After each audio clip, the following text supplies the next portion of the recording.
have actually made a video on this before, though. All right, now I'm recording. Sorry about that to students who are coming late. I think I might actually have a recording on here now. Nope, I don't. Maybe I need to do that. Have just a recording that I can refer students to. But yeah, so I'll just start off from where I was and not backtrack. So sorry for students who are late. I forgot to record. Talk to your group members who are here about what this project is in more detail, but hopefully you understand even though you're kind of jumping here in the middle. All right, so cognitive behavioral therapy is one of the most popular types of therapy right now for a lot of different disorders. So if you're interested in psychological disorders, if you're interested in treatments for disorders, this is kind of the group to jump into. You don't have to do your presentation on cognitive behavioral therapy if you're in this group. If everyone in your group is like, oh, I really want to talk about a couple different treatments for depression or something like that, you as a group can decide that and so talk about something else within chapter 13. You can kind of do that with some of these others as well, but since there's so many different interests in disorders and treatments, I kind of just have this one kind of group, and this is my recommendation, talk about cognitive behavioral therapy. But if you want to focus on, say, a couple specific disorders like personality disorders and do your presentation on that, you could do that as well. So chapter 9 has a couple different topics that are interesting to a lot of students. Self-determination theory is one modern motivation theory, and it's essentially the idea that you as a person can determine your own goals, and because of that, we can change things like our life path, what we want to do. It can apply to direct things happening day to day, like your day-to-day goals, because you're self-determining. So it goes into a lot more depth, but definitely read the book. We'll cover it when we come to chapter 9. Just kind of give you an idea. If that sounds interesting, go read that part in the book. And maybe that's what this discussion does. It makes you go, I kind of like self-determination theory from what Professor Rich has described, but I also think I might like personality assessment. So then you could go into both those groups and say, hey, I might be interested in both of these. I need to read those pages to see if it's what the group I want to join. All right, so motivation theories talks about a whole bunch of different motivation theories. It goes from very early theories for like basing our motivation on hunger and sex, all the way up to more modern motivation theories like the self-determination theory. And then the last one is happiness. So research on happiness and positive psychology, how to be happy, things like that. So again, that has a section in the book that you and your group would then read, decide what you want to focus on, or if you want to present on that whole section of the book. And then you go and make a presentation. So again, it would be something similar to what you would take about 10 minutes to do a presentation in class. But you don't actually have to present in class since we're not meeting together. If your group wanted to, what you could deliver in the end would actually be, say, a video. So a screen capture of each of your group members presenting your slide presentation. But the requirement is a slide presentation. So in probably PDF format, but PowerPoint format can work too. Also, Google Slides can work, but just make sure that when you like send me a Google Slides link, you also make it so it's publicly available, because I'm probably not in your group, so I don't actually have access. I've had students who have like gone and they're trying to graduate, and I'm trying to grade their last paper, and they're not looking at their emails because they're like, oh, I'm done, but I can't actually access that assignment. So that's always fun. That's never fun. Trying to get a hold of them when they're like, I'm totally done with all my classes. I'm like, oh, I can't access this big assignment that I'm supposed to grade of yours. So yeah, that's why I've changed it. So it used to be just one group member had to turn it in. Now I have every group member turn it in. So let's say you've got this PDF file that your whole group worked on, your group of 3 to 6 or so. Everybody turns it in. So then if I can't access it from one student, hopefully I can access it from another.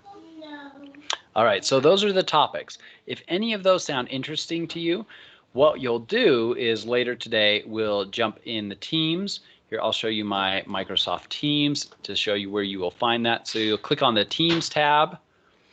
And then over here, we've got Group 1, Social Psych, Altruism, Personality Assessment, Operant Conditioning. Hopefully you're seeing this. Memory Tips for Life, Cognitive Behavioral Therapy, Self-Determination Theory, Motivation Theories, and Happiness. So if happiness sounds like the topic you're interested in, when we break up to jump into groups, jump into this and just say, hey, I'm interested in happiness. This is my name. This is my email. Let's work together.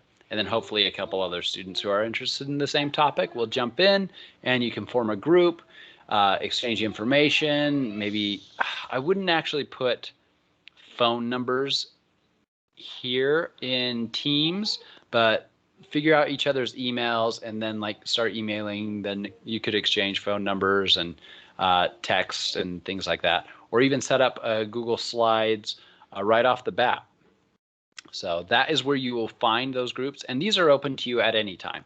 So if your group decides, hey, let's read this, and then 2 days from now, well, let's say Friday, let's meet Friday at 2 o'clock in the afternoon in this group meeting space. You can go and you can meet in this group meeting space at 2 on Friday. Like, it's totally open there for you. You can come here, meet on your own. I don't have to be there at all. I don't have to like give you extra access. You already have access to that area to meet whenever. So it's essentially a classroom. You can think of each of these groups as like a classroom building on a campus. Like, you can meet in room 9 at 2 o'clock on Friday. So hopefully that helps you understand that part of it. The final deliverable, again, is the presentation itself. I'll show you some examples of that in a minute. You could also do a screen capture recording of you actually presenting it. Yeah. So for this, the rubric is this way. So things like exceeding competency, this is like really good. If you have all these things here, you'll get an A or really close to an A. Then meets competency, that's like more average, and then does not meet competency is below average. So part of this is the organization of the presentation using effective language. So that's actually like on the slides as well as in your note pages, making sure you're defining terms, things like that. The slides themselves, are they legible? Are the pictures relevant? And we'll talk a little more about that today. The content, is it on topic? Are you using examples that are really relevant to social psych experiments? Or are you bringing in completely random things? And then we will all be rating our group members as well. So if you're a group member and you only show up to one of, say, 8 meetings, you can suspect that you'll probably get a pretty low group member rating score.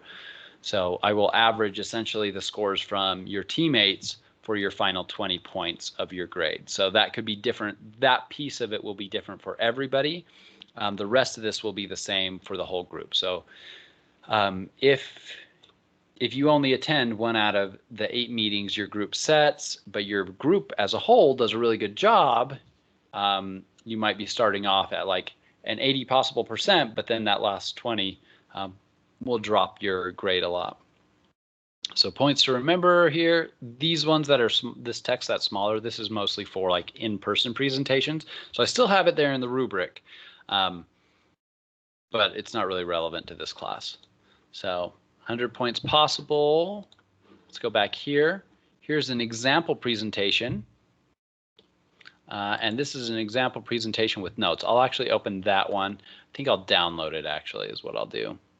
So I can show you what it's like. So this is an example of what you would deliver as your final assignment. So here is the slide that this group actually made it. I took an example that a class did in the past, or a group did in the past, and I altered it a little bit. So this is the actual slide they created, right? And then this is their notes. So your notes area is essentially your script for what you would present if you were presenting to the class. So it can be in 2 different ways. It can be as a whole script. So here, script example saying, hello, our group will be presenting on prosocial behavior and altruism. I am student 1, I am student 2, and I am student 3. So that's an example of like scripting out the whole thing that you would put in the notes, or you can do it as a bullet point. So this notes area, you can include just bullet points. So your bullet points would be, hey, introduce the topic and introduce each other on this first page. Pretty easy. Page 2, that's just notes to you students. This is a guide, so you can see the notes. This presentation isn't perfect. I didn't change some of the errors the previous group did. So here it's got one of their first slides, and they're defining things. They're defining pro-social behaviors. So pro-social, here I've got a bullet point note example. So person 2, read the definition, give an example of pro-social behavior. So that tells person 2 in the group, this is what you're going to do during the presentation. So read the definition. Okay, pro-social behaviors are voluntary actions that are intended to help benefit, blah, blah, blah, blah, blah. And then give an example of pro-social behavior. So it's got a couple examples listed here, right? So that's a bullet point note example. The next page should have a script example. So this is a slide on examples of pro-social behavior. So the group, they created this slide, right? They created these bullet points. They put these relevant pictures in there. They have the title there. They chose the background color, the text color, things like that. And they wrote this script for this section. Person 1 says, reminder, pro-social behaviors can benefit the actor. Some clear examples are donating money to charity, holding the door open for a stranger, those kinds of things. So notes are a really useful tool when creating slides because oftentimes when you are presenting in any kind of setting, you will be able to see these notes while other people that you're presenting to cannot. So when I'm in a classroom setting, it's a lot easier to have, say, a screen with notes and a screen with the slides that students are seeing, or like the video I'm playing. So I'll actually do that when I'm in a classroom or at a conference. I'll have a screen of notes and I'll have a screen of what they're displaying and maybe the next thing, for example. Here in this setup, I haven't been using the notes because I've got the screen for like student videos and comments and things like that. I've got another screen for what I'm actually displaying or sharing to all the students. But generally, anytime you're presenting to, say, in a business setting or an education setting, you're trying to sell a product, you're trying to sell a service, things like that, you'll be doing a lot of these kinds of presentations in many, many fields that you'll be in. And so this is why I think it's a really useful assignment to help you gain some of those skills. One, working with groups. Most of the work that you'll do after you get your degrees is going to be in groups on small teams. Like you'll have your assignments, they'll have their assignments. You come together to do a big project together. Sometimes you'll have to present things together. So this gets you working on some of those skills. So as an example, for a research conference, well, let's use another example because I don't know how many of you are interested in going into research in any fields. If you want to, let's say you are managing a department somewhere. So you are the manager and you have an idea, you want to present this idea to your boss and say, hey, I want us to change the way we're doing things in XYZ ways. One way you might do that is through a presentation like this. So you say, hey, I'd like to talk to you. Maybe you have a whole team meeting and you're like, hey, can I have time to talk about it? So you present to everybody in this kind of setting where you've got something like a PowerPoint presentation. You display maybe some data or information, and you could use these notes to either script or bullet point what you're going to say. So these are really useful tools, not just for exploring psychology alone, but for exploring some tools that you could be using and probably will be using in the future if you've not already used them in your various careers that you're in or starting right now. So again, as I'm going through all this, feel free to raise your hand, ask questions. So here in the class room, we've got the example psychology presentation. There's another example presentation. I think the other one was one that I made. Might not be. I'll just open it really quick. So a lot of these resources are right here, but most of the work for this will be on your own time outside of class. You can use these team meetings. I mean, I don't recommend it, but you could meet in person. Just because of the virus, I don't actually recommend you're meeting in person, but that's a possibility too. You could do phone calls. You could just talk by email. Canvas, you can email essentially any student in the class. If you go to your inbox, and click compose, then start typing in that student's name, you should be able to email any student in the class. That's the same one. Oh, I see. These are the same presentation. This is just the presentation by itself versus, oh, that's funny. I wonder if I downloaded it, if these would all be upside down. Oops. It's not upside down in the save file on my computer, so sorry about that. Maybe just use this presentation with notes because it has the example of the scripts as well as the bullet points that you would talk about. And this is essentially the final delivered product that you'll send to me. Again, the due date for the final product is December 9th. There's no minimum and maximum for the slides themselves, because when you're doing a presentation, you might sit on one slide for, say, 5 minutes of your 10 minutes, or you might go through every slide every 30 seconds. So there's not a minimum and maximum slide. Around 12 to 15, you should kind of think about shooting for slide-wise, but it might be fewer, it might be more. Again, it depends on what you want to focus on, how much you want to focus on things. Also, you can include, say, a video link, and that could be like a couple minutes of your 10 minutes, but don't make that video longer than like 2.5 minutes. So you could have a short video talking about examples of altruism, but it shouldn't be more than 2.5 minutes. Otherwise, that would take up so much. You could have a whole video take up your whole time, and then you're not really presenting, probably not working in your groups as much. But yeah, you'll turn this in just like many other documents. There's a Dropbox, and every one of you will drop off your PDF or PowerPoint format or Google Slides link. So you'll drop that off there, as well as the document. Actually, where's that document? The group member rating. Oh, it is here. Okay. Thought I forgot to upload that for a second. So this should open.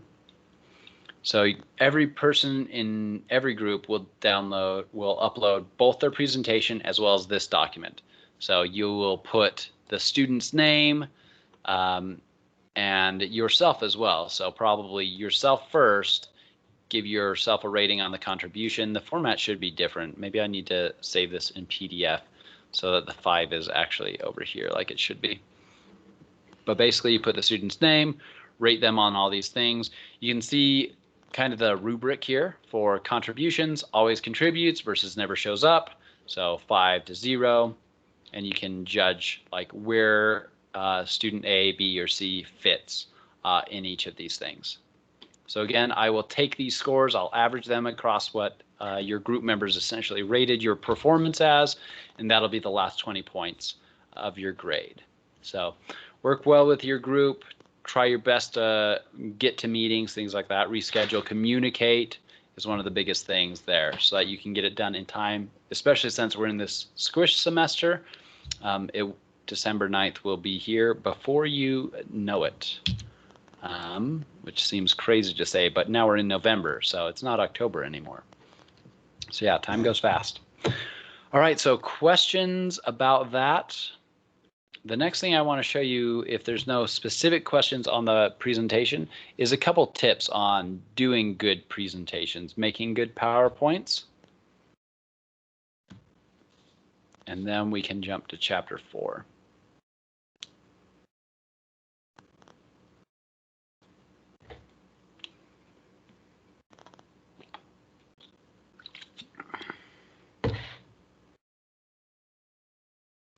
All right, I don't see any questions popping up in chat or hands. So let's talk about how to make better PowerPoints, and especially how to make them more accessible to people who might not see in the same way as you do, for example, like people with color blindness, for example. I thought I had this open already. Sorry about that. Must have accidentally closed it.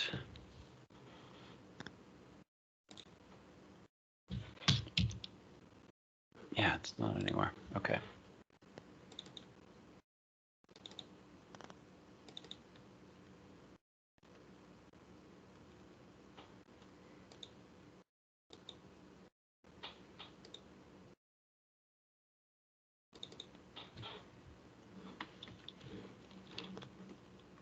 All right, so these slides are on Canvas, so feel free to download them. This is also the Unit 2 slides.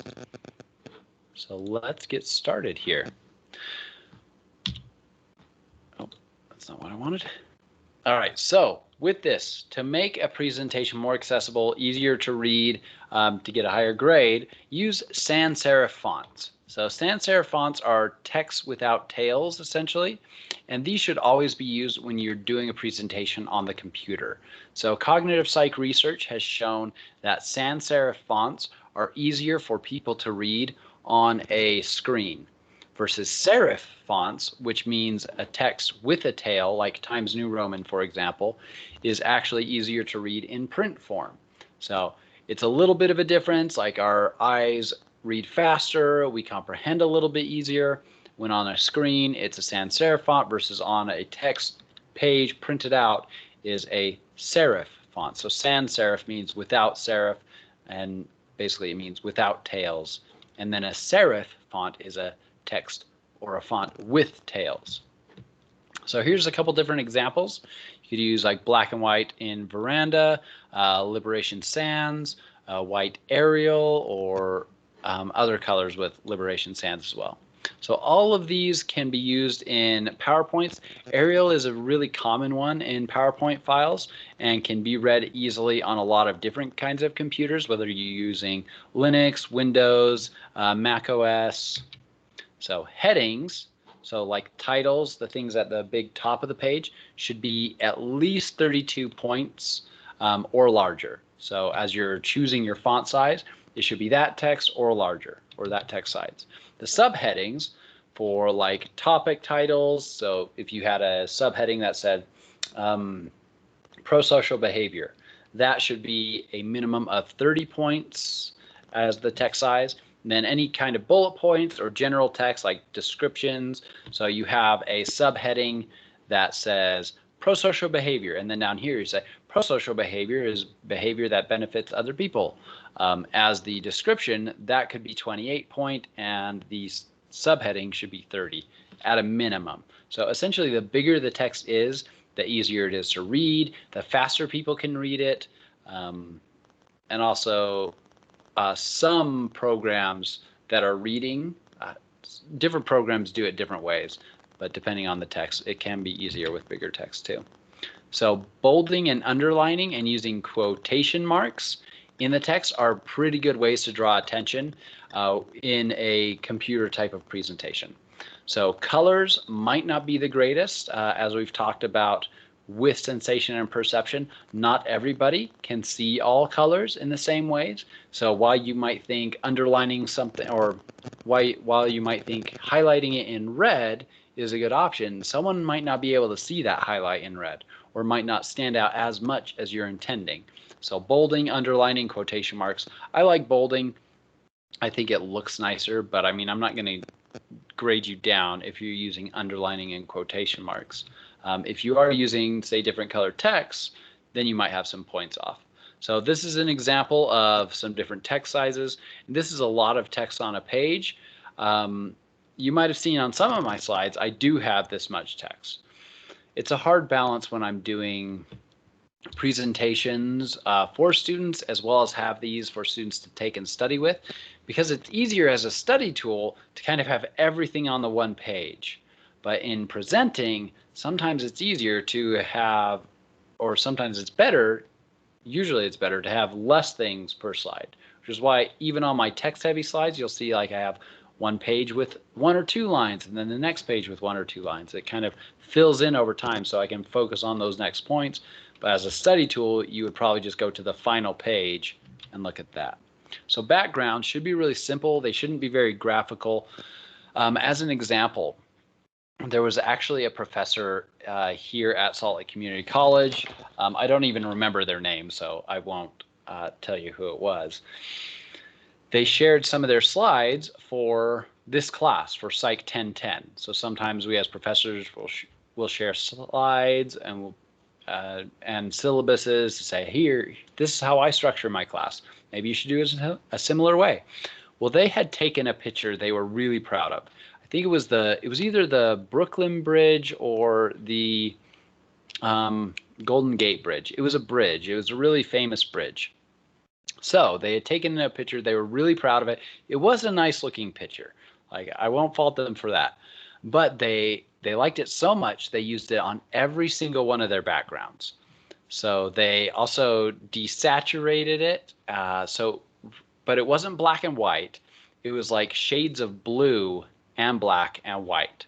And so there were vertical lines, horizontal lines in like white, vertical lines, horizontal lines in shades of blue, and horizontal, vertical, and diagonal in shades of black. Well, I guess in black. And it made for a very, very busy background. It made it very hard to read anything on their slides, but they used it for all of it. They really loved that picture, so that was their background on everything. It should be a lot more simple than that. Simple like this. A light pastel is easier to read than, say, a dark colored background. If you'll see some of my slides, I will leave this. I use, say, a dark with a light gradient. This is actually not as good as something like this, a pastel color.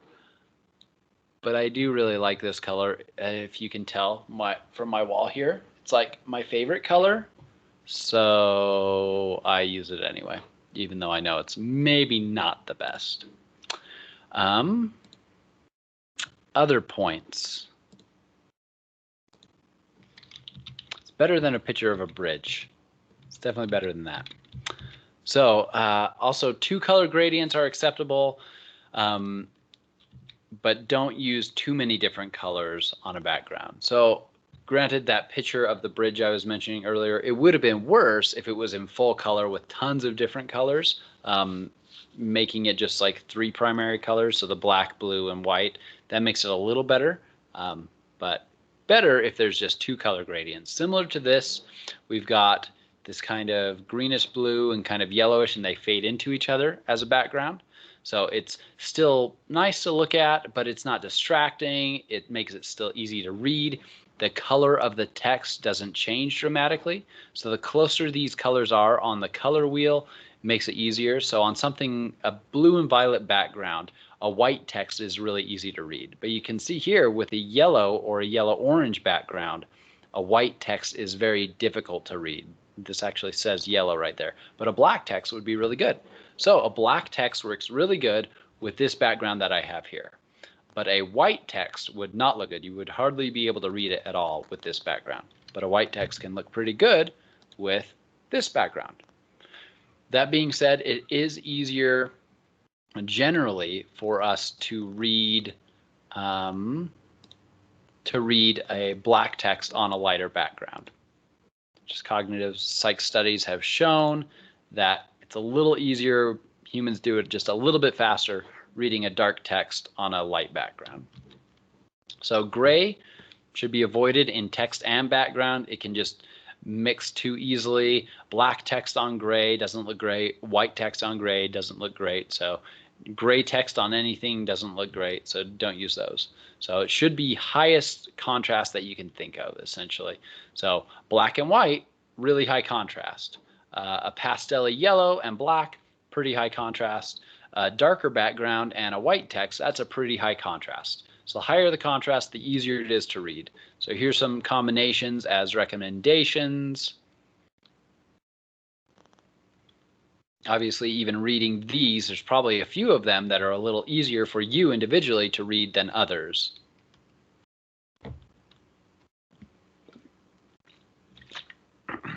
Here's some really poor ones because they don't offer good contrast. So 2 different shades of purple, red and black. Red and black are really good colors together, like my motorcycle is red and black. It looks really great, but as a thing to read text on, not as great. So here's an example of a slide. You could have a black slide with white text. You could even use these slides. If you download the PowerPoint version of any of my presentations of the class, any of the unit slide files, I have essentially a couple slides that have this, especially this Unit 2 set. You can download and use these exact files in .odt and .pptx format, and just use my backgrounds and the text if you want. So this one, I don't use this background very much because it isn't great, because these shades are too different. You've got to use a dark text over here and a light text over here. For some things it's relevant to have like 2 very different things, like 2 different points. But if you go through all my presentations, you'll see that I don't use this background very much. Even though I created it and I think it's pretty, I don't actually use it very much. So some other examples there. All right, so with that, your slides should be pretty simple. Hopefully you saw from the examples that I showed you from the other students, and also download that and look over it again. Those aren't perfect, but those were pretty good. So slides should have no more than 3 different blocks of information. As you see here, this is basically 1 block of information, this is another block of information, and this is another block of information. No more than 6 individual lines of information per block, and bulleted lists are an exception. With that, you don't have more than 6 bulleted lines. So if you have a bunch of bullet points, no more than 6 bullet points, and then probably no more than 6 words per bullet point. Again, you'll see in some of my slides, I do break that recommendation, but I do try to stick to that. It makes it a lot easier to read the slides and focus on the information, especially when you're doing a presentation. What you probably want a person to focus on is what you're saying. And this is why the notes section is so important. Because one of the main things about the presentation is that your slides should convey some of the information, like have a definition of prosocial behavior. That's an important thing so people can see it really clearly even as you're saying it. But for the page with the examples of prosocial behavior, I think all they had there were pictures. So they had words.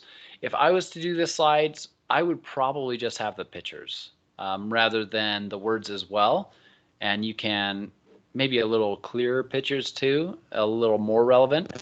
So donating money to charity, I would have a picture of someone just donating money to charity. And then the visual presentation is just that picture, no words, and then my notes or my script says donating money to charity. And that's a better way to present than having a bunch of words as well as pictures. So, but again, the design of your slides, how much text versus how much pictures, make sure they're relevant pictures, all of that is part of your assignment and up to you. All right, so with that, try to make slides with good contrast that are more comfortable for a reader to read, like that red text on a black background. That's pretty difficult to read. Like you could do it, but it's a little more difficult. If you have red-green color blindness, maybe it's even more difficult. Maybe you can't read that at all. Make sure that things are easy to interpret, the text is large enough. Be friendly to people with any kind of visual impairments or color blindness. So make it more accessible to them, essentially. So again, I've included these slide templates in the Unit 2 slides in PowerPoint and PDF format. So here's an example. Templates, the blank slides here. So templates with the pastel-y colored slides. You can do your own backgrounds using Google Slides. You can make them yourself. It's just there if you want it. So again, you'll be in groups of 4 to 5 students. So right now we only have 10 students in the meeting. Some students have dropped off. That's too bad. But 5 is preferred for these groups so that you can work together with 5 people, split the work out between those 5 of you. The max I would say would be 6 students, and the minimum would be 3 students per group. So in just a minute, we'll have some time to work together in class, do things like getting phone numbers, emails, that kinds of thing. But hopefully we have some of those students. I don't know. Would it be better to? This is a lot fewer students. This always seems to happen after a first exam. When I do this lecture after a first exam, I wonder if it's just students are like afraid of their grade on the exam and they're not coming to class or something. Yeah, rather than stopping class early today to do this, let's right now, with the students that we do have here, which right now is only 10, hopefully you can put a comment in any of these teams. So from this, any of these teams that sounded interesting to you, any of these groups, you can go to Social Psych Experiments and say, hey, I'm interested in being part of this group. You can just put a new comment that says that. And then other people who come in, they can reply to your comment, say, hey, I'm interested. Let's join a group. What's your email? Or I'll contact you on Canvas, something like that. You could write that message in Social Psych and Operant Conditioning if you're debating between those two groups. So right now, let's take some time to jump into those groups. We'll take about a little more than 10 minutes to do that. And then you'll use these to meet maybe this first time, maybe you'll use these groups to meet later on. But generally, you'll be working on these on your own time outside of class. You can do it entirely at the same time in like a Google meeting when you're working on the Google slide, those kinds of things. So here are the topics again. I will do just a really brief mention of what they are. Social psych experiments. A lot of those are unethical, not all of them though, like the Milgram study, Stanford Prison study, some of those that we've talked about before.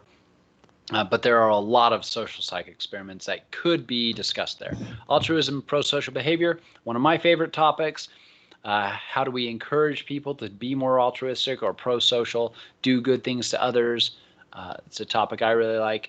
Personality assessment is about different kinds of personality assessments. You could focus your entire presentation on, say, the Rorschach ink blot test, which is a personality assessment. You could talk a lot about the Myers-Briggs assessment. You could talk about which assessments are valid, which are not.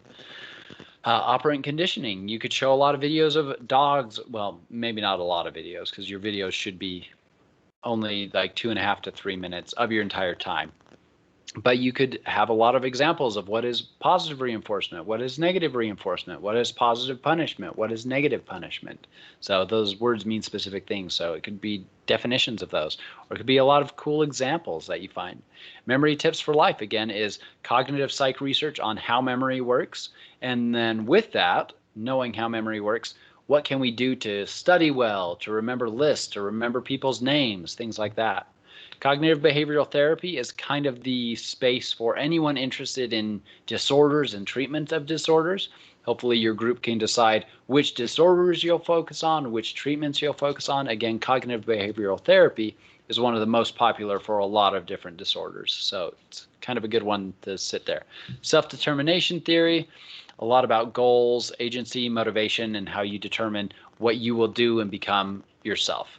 Motivation theories covers a lot of different motivation theories, starting from the very basic history of our motivation based on hunger and sex as motives, all the way up to more recent motivation theories like self-determination theory. Happiness is like the positive psychology part of this chapter, so it's another topic of interest to me. What makes us happy? What does research on happiness say? How is happiness measured? Those kinds of things. So let's take some time now. Let's come back to this main group at about 3:55. But in that time, go and put a message in whichever groups that you might want to be in, and get a conversation started with people who might also want to be in your group. So if you're interested in personality assessment and memory tips for life, but only other people are interested in memory tips for life, that kind of might make your decision. You say, okay, we'll all be a group here. So again, I hope the groups are like 4 and 5 people, but they can be as few as 3. and they can be as many as 6. But 5, I think, is a kind of a perfect number there. So with the students we have here in class, jump into those rooms and start making some groups on whichever of these topics is most interesting to you.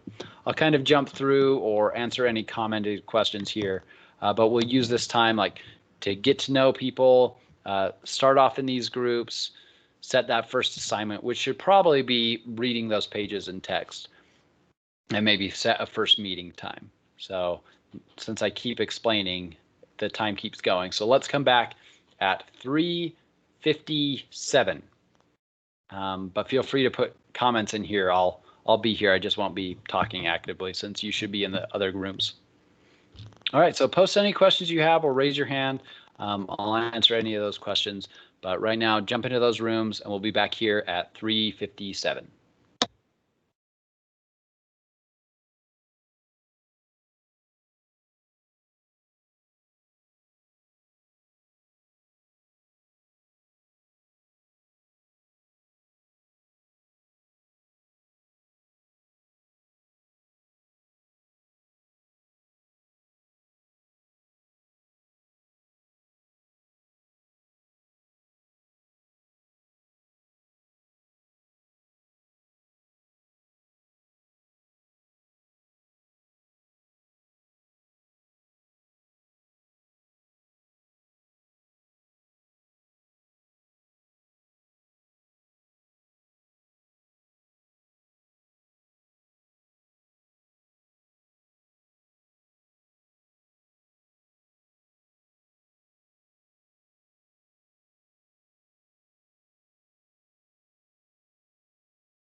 All right. So it looks like some students are still making their way back here. I don't want to force everybody back to this general meeting room, but hopefully everybody starts filing back.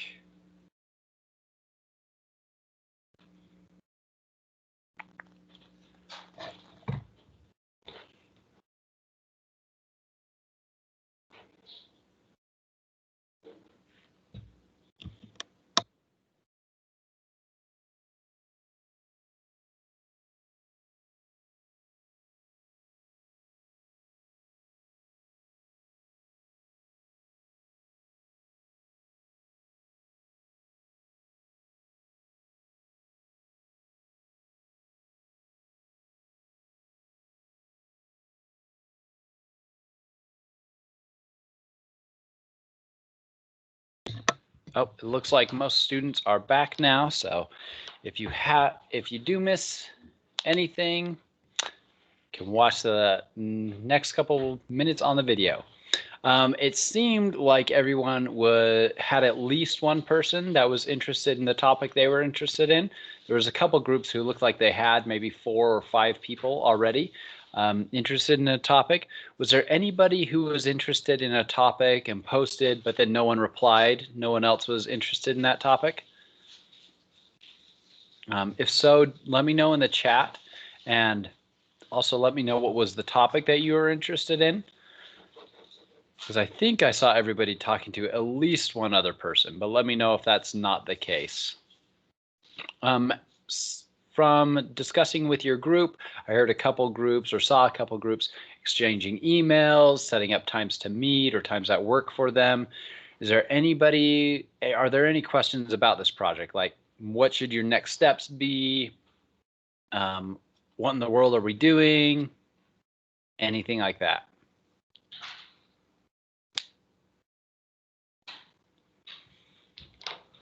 All right, so essentially, oh, yep, go for it, Sarah. I just had a quick question on where to access the chat. I can't seem to find it, and then when I go into like the main post, it says that there's like post restrictions, so I can't comment onto it or anything. Oh, oops. If you here, I'll share my screen really quick. So what you should be able to see is this show conversation area, and you should be able to chat here on the side. On your device, it might be on the left side or on the top or the bottom or something, or just like an extra bubble. But if you scroll down here, you should be able to see participants in the group as well as show conversation. I did change settings so that in the general meeting, students couldn't post new topics, but that should really only apply to here in general. You shouldn't have this new conversation post. If not, though, let me know. Are you able to see this little chat box that says show conversation here in the general meeting?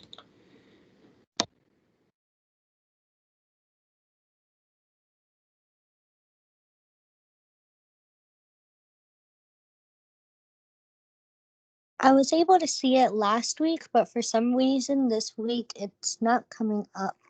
Maybe it's just something to do with my phone, but I'll try to figure it out. Thank you, though. Yeah, for sure. Are there any other students who cannot see that? I know Adam's made some comments today. Is it invisible? Is that chat option, the hide conversation option, gone for other students as well?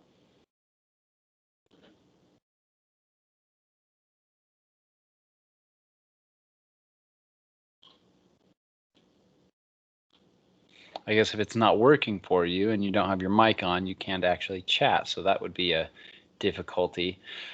If that is the case, okay, so Kelly, you were able to comment though, but you were having the same issue with your phone as well. So on some devices it's not working, but Kelly, was it working? I mean, you just sent that message, but can you see other people's messages in the meeting chat?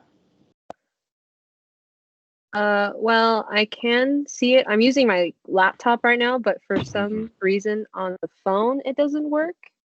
So I just switched over to my laptop. Okay. And has the phone worked in previous weeks, but this week it's not? It didn't work last week, and it hasn't worked this week either. But Okay. the week prior it has, so I have no idea. All right. Well, thanks happened. for letting me know. I'll check the way that I changed the settings because I didn't want that to happen. So I'll see if that's a problem on my end. One thing I've noticed about Microsoft Teams is that depending on the device I'm using or the operating system, some features disappear and reappear depending on updates. So it might be that too, but I will check and see if that's a problem on my end. So I'm sorry about that. For anyone who's wanting to chat, yeah, that makes it difficult to have a class if you say don't have a microphone or aren't in a place where you can talk and also can't chat. So we definitely need to get that figured out. So sorry about that. But thank you for letting me know. So any questions then? In that case, if the chat box isn't working and you're not able to, if you aren't in a place where you can comment with your voice, send me an email if you weren't able to meet with any other people that were interested in your topic, because there's other students in the class who aren't here today. They might be interested in that. That being said, if they're not here today, hopefully they would be responsible for doing their work, but you might not want to join a group with them if they weren't here today. It's, again, that's up to you though. So I can help put you in touch with them, and then you can judge if you think there's someone that you'd want to work with. Otherwise, we could always have students jump into groups with other students who are already established. But again, I don't really want to go over that number of 6 max in groups. All right. Let's jump into chapter 4. Chapter 4 is one students often like a lot, is consciousness.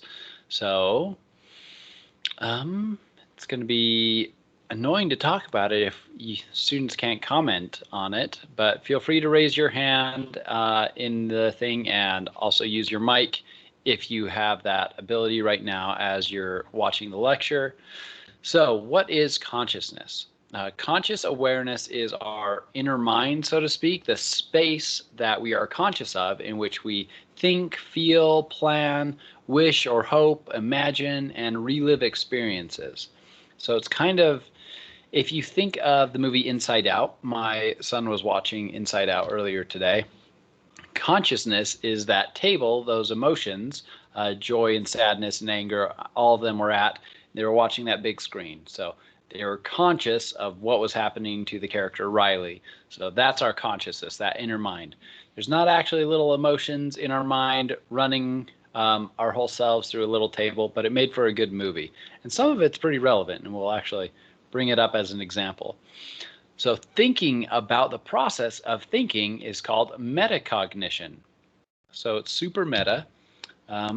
So as an example, have you ever thought about how you think? So have you thought about how your train of thought started?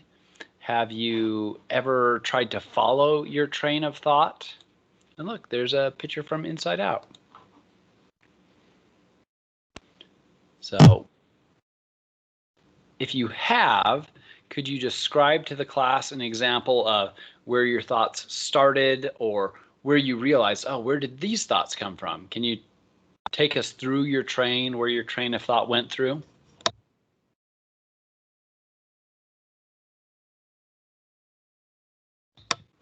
So Kelly, would you mind sharing with the class with your microphone, or are you not able to do that? No, I can. Great, go for it. I remember I was just sitting in my car and I was thinking, I need to get somewhere, and I completely forgot. At one point, I'm like, I really want food. And I'm like, where am I going? Where am I supposed to go? And I forgot I was supposed to be with my mom at one point. And I'm like, oh shit, I need to drive home. And I was up in the canyon somewhere because I was completely lost in my other thought. Sometimes that happens. Yeah, that's a perfect example. Sounds like a good drive too, up a canyon. I could definitely get lost in thought there too. So yeah, really good example. You're thinking of one thing, your train of thought went somewhere else, and then you were hungry, so that might have motivated another thought. So great example. Sarah, I saw your hand earlier too. Do you have another example to share? Yeah, I think something that I still remember will be the day of like the earthquake, like the big earthquake in March. I remember I woke up to the shaking and my brain was like, well, I'm supposed to go under something because that's what school teaches us. And then my other thought was, oh my gosh, my dog is sleeping. And then my other thought was, whoa, what if my brother doesn't even feel it? Or like I was all over the place that day, and like I was trying to like calm myself down, but my mind just kept racing. Yeah, that's a great example too, especially uh, the thoughts you had outside of the immediate thing. So the immediate is there's an earthquake. What am I supposed to do about that? Oh, these other things or people I care about, like my dog or my brother. What can I do for them? So these other thoughts that how do they pop into your head? How do they become part of your conscious experience? Yeah, that's kind of what we'll talk about. All right, Nicole, I see your hand as well. Do you have an example also? A lot of the time when I'm like in the shower or something, I'll be thinking about washing my hair and then it'll turn into something completely different, like how do fish wash their bodies or something like that, and it will turn out to be something random, and then I'll be like, how did that even pop into my head? Mm-hmm. That's very similar to the experience that I usually have when trying to follow a train of thought. I'm like, why in the world am I thinking about this?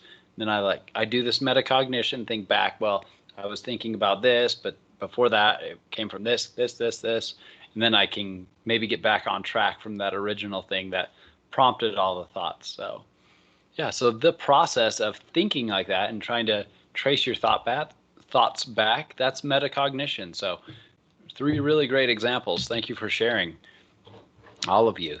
So, with that, in the 20th century, a lot of research focused on behaviorism, so observable outside behaviors. So, what is my behavior right now? I'm picking up a water bottle. What is the behavior of a rat in a maze? So, watching those directly observable behaviors, and it really ignored this conscious experience, like what was going on in our minds. What did the rat want or hope for? What about the plans of a person? What were their motivations or desires internally in their conscious experience? It really ignored that. So recent work has emphasized more of these mental processes.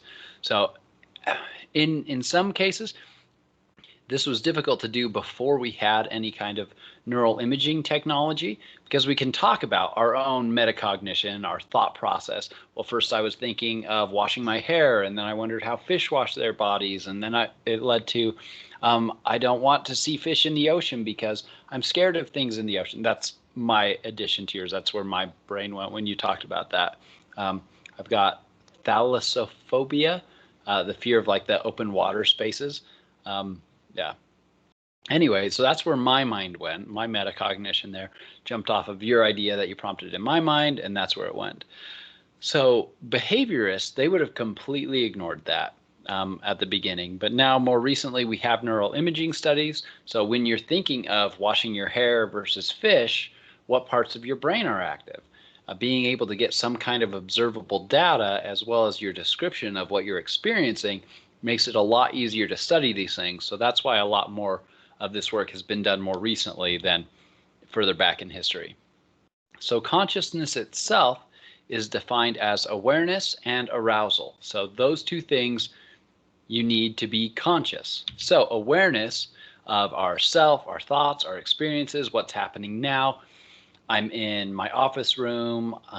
There's lights on. The sun's going down. I don't feel hungry right now. Those kinds of things. That's my awareness right now. Arousal is a state of engagement with the environment. So if you're, say, bored in lecture today, you might have a lower state of engagement with this environment. Maybe you are more conscious of the room or the video game that your roommate is playing or something like that. You have more arousal towards that thing. So that's your state of engagement with any kind of environment. So if you are high on awareness of this specific situation and high on arousal of this specific situation we're in, then you would be rated higher on consciousness than someone who would say not as aroused in this. So aroused being that state of engagement. So not as engaged in this specific scenario we're in right now. So a sleeping person is not conscious by this definition, or not conscious in the same way as someone who is awake. So they might be aware of maybe a dream they're having, but they're probably not in a state of engagement with their environment. So they're not conscious in the same way that someone who is awake talking to you would be. So with this is related to theory of mind, and we'll talk about this in our chapter on development, because theory of mind really starts to appear. You can see some signs of it even in the first year of life, but it doesn't really seem to appear until closer to around 5 years old. And that's the idea or the understanding that we as a person think, feel, and experience things differently than any other person. So me, I think, feel, and am experiencing this class in a different way than Adam or Ashley or Chelsea or Emily. I'm just reading the list of participants. I'm not calling anyone out in particular. It's just, I think it's alphabetical. It is alphabetical. So I'm experiencing my room versus you're experiencing your room or your car or a coffee shop or a library, something like that.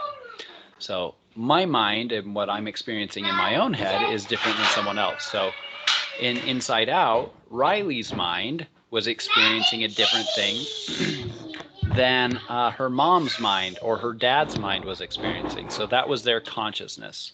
And that's the theory of mind, that every single person experiences things sometime or differently than other people. So as long as my son is a little quieter, I'm not sure if everybody could hear him yelling about kitties. Let's watch this little video about the theory of mind, give you some examples of kids who seem to have theory of mind versus kids who don't seem to have theory of mind yet. Oh, where did it go?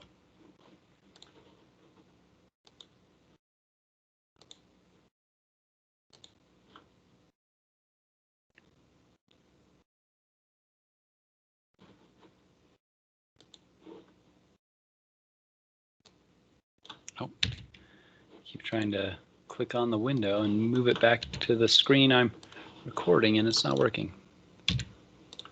There we go.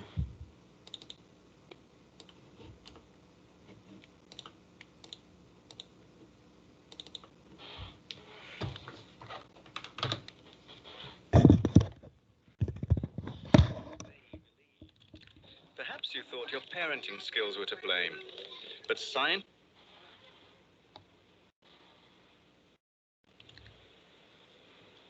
We're gonna have a tea party with Play-Doh. I wanna serve myself. Here, Sarah. No! Well, you've probably discovered that however smart your 3-year-old is, she doesn't seem able to put herself in someone else's mental shoes, to imagine how they think and what they believe. Perhaps you thought your parenting skills were to blame, but scientists suggest that understanding other minds is a skill that may not be fully developed until a child is about 4.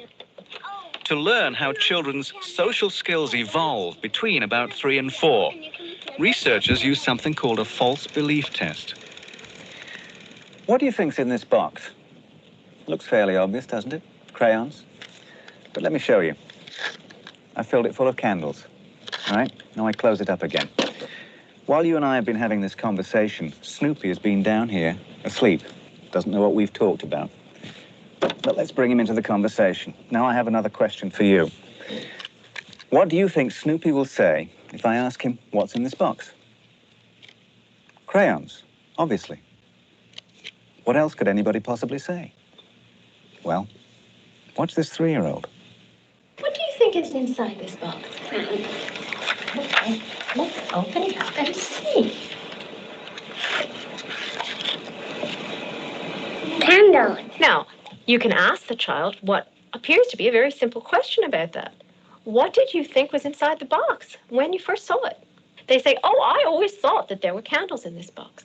Then you can ask them about someone else. So you can ask them about Snoopy. Snoopy's been sitting here. He hasn't seen this box. He's never seen us open it up.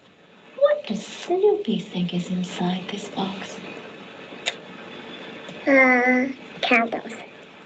Children say the same thing. Snoopy will think there are candles inside of this box.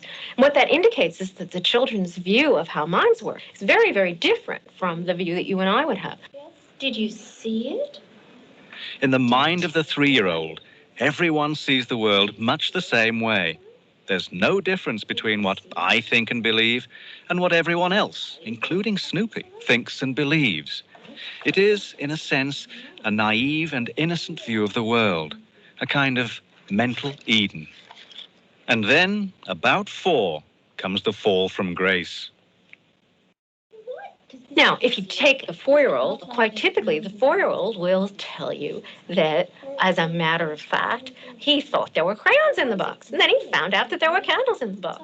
You can ask him about Snoopy, and he'll say, oh no, Snoopy will think that there are crayons in this box. Great. Why will he think that? Because it's a crayon box. Mm-hmm. That's right. And that's going to make him think they're crayons. What's really in the box? Candles. Right. And then you get the 5-year-olds who are just utterly blasé and think that this is such an obvious thing, it's silly even to ask the question. What that shows is that by the time children are 4 and 5, they have a view of the mind that looks much more like our view of the mind. They understand that things can be tricky and deceptive, that you can change your mind, that things aren't always the way that they seem. And that gives them a very different vision of how the mind works and how people work. Remember, we're sharing this. Oh, I need that. And then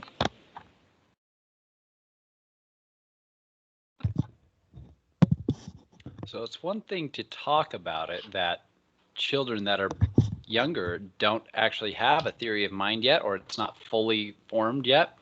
It's very different to actually see it, to see them think that Snoopy will think the exact same way as them. And that's done in other studies too, to show that children at that age are still developing aspects of that theory of mind, that recognition that other people are thinking and experiencing differently than they are, which is really interesting, I think, to see. And it actually made me, my son is now 3.5. I think I want to try this with him. If I remember tonight, I'm going to try this specific experiment with him. Well, I don't have a control group, do I? So I just have my one child. So it's a quasi experiment. So no, it's just it's a study, but it's not an experiment. So to be an experiment, you need at least 2 groups. And so I would need at least to test him 2 times or multiple times in different scenarios, or more kids. I'm definitely not having more kids just to try this different study on multiple kids.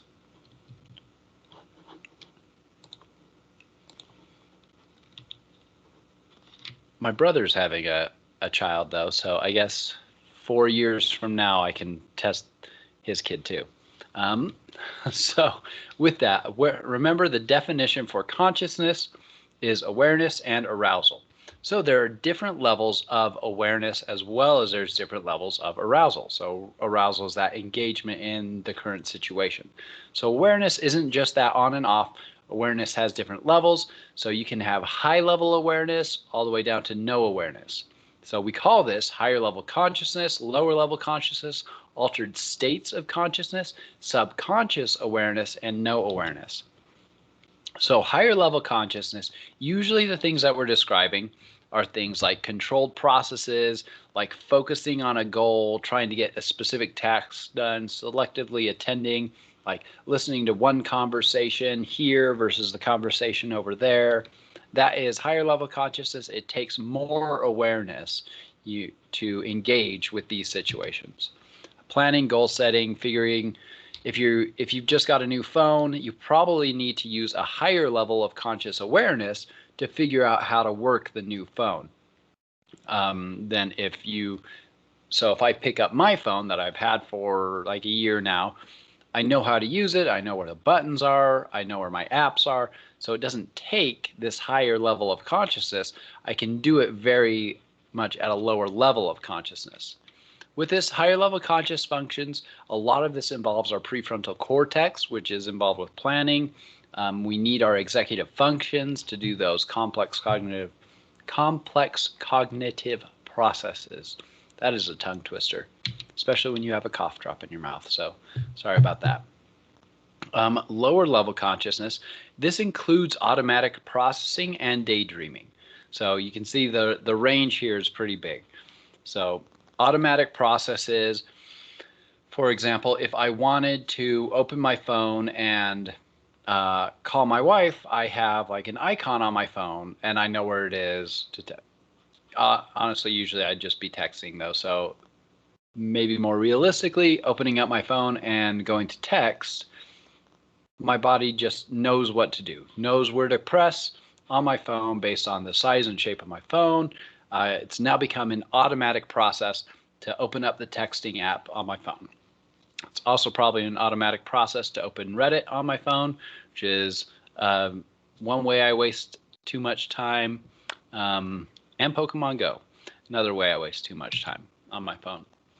So automatic processes are these states of consciousness that don't require a lot of attention, and they don't interfere with other ongoing activities. So if I'm talking here to students and paying attention, focusing, have a higher level of conscious awareness to this meeting, checking for hands being raised, checking for comments, and I see my phone buzz, it takes a lower level of conscious awareness. Sometimes I found myself just kind of unlocking my phone and then glancing at messages.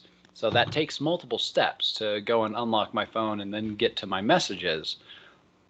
And it's a lower level conscious. It's kind of an automatic process now. But if it was a brand new phone, I would probably need to use these higher level processes. So a lot of your driving, for example, now is probably automatic, especially if you're always taking the same route to, say, school or work. A lot of that is probably automatic. You know the routes. You might be a little more aware than, say, if you're just glancing at your phone for something.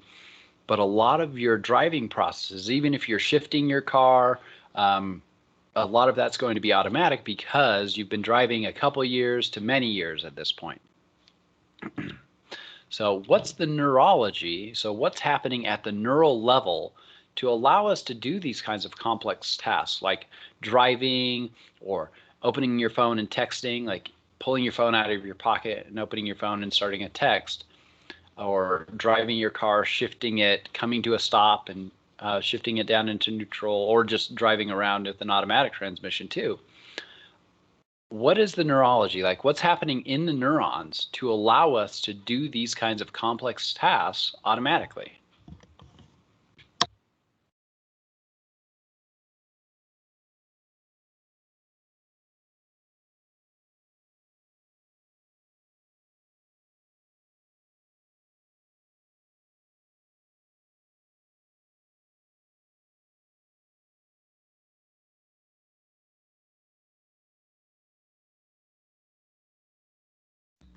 Does anyone have any guesses at all?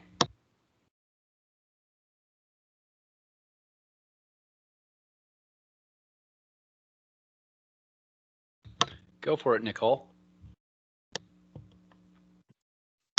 Maybe it's because you've done it repeatedly so much that now it's become a habit in your brain. So now your brain just turns on autopilot, I guess. Yeah, that's a good way to describe it.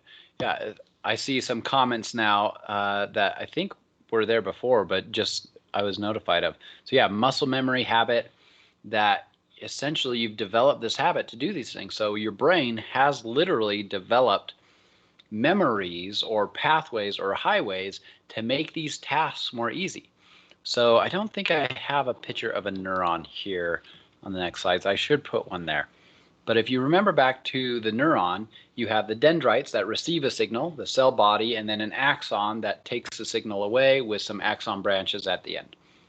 So a habit is something that essentially you have trained your brain to do repeatedly and when activated with very low energy. So pulling out my phone and checking a message, I have that muscle memory, and part of that is the neurons, a large part of that is the neurons sending the messages to my muscles to grab my phone, pull it out, unlock it, and then I look at it, right? So all of that is my neurons telling my muscles to do certain things.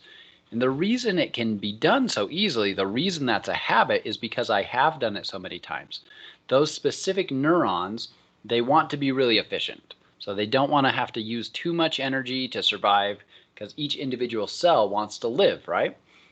It doesn't want to be seeking out information or messages or sending messages when there are not very many messages to send. But for a habit, you can imagine the neurons in that chain of that behavior are used a lot. Pulling out my phone and looking at a message or driving is happening about every day, right? I mean, maybe not driving so much now if you're not driving to work. I'm coming here to my laptop to work, as an example. But those kinds of things make the neurons learn, essentially, that they're used very often for this process. So if you hear a tone like your ringtone, you might pull out your phone, even if it wasn't actually your phone, because your neural system has made that a habit. So the neurons very easily activate the next neurons in that whole chain. So it takes very little energy to start these automatic processes, because the neurons know, like, hey, I talk to this one, I send messages easily to this neuron, and those are part of the chains of these habits. So it's essentially, a habit is a system of neurons that likes to activate with itself. That when one activates, all the rest of them activate. So if it's a sound that starts off the process, or if it's a thought that starts off a process, these habits easily activate the rest of the whole chain of neurons, because they're so used to firing together. They have strong connections with those other neurons in that network. So that's how we can drive our car really automatically, or do things with this kind of automatic processing. We're not thinking hard about it anymore, because it's become muscle memory because of those neurons specifically and how they talk to each other. All right, so daydreaming is different. It's this state between active consciousness and a dream, like when you are asleep. So mind wandering is one of the most common forms of daydreaming. So as you're sitting here listening to the lecture, it might have brought up another thing. I mentioned earlier that I was afraid of wide open ocean spaces. That might make you remember or bring up to your mind, or make your mind wander to a time you went snorkeling, or a scary experience you had on the ocean, or something like that. And this is related to our default mode network. So what I just mentioned about neurons in networks tend to activate together, and they have really strong pathways between ones that they're often talking to.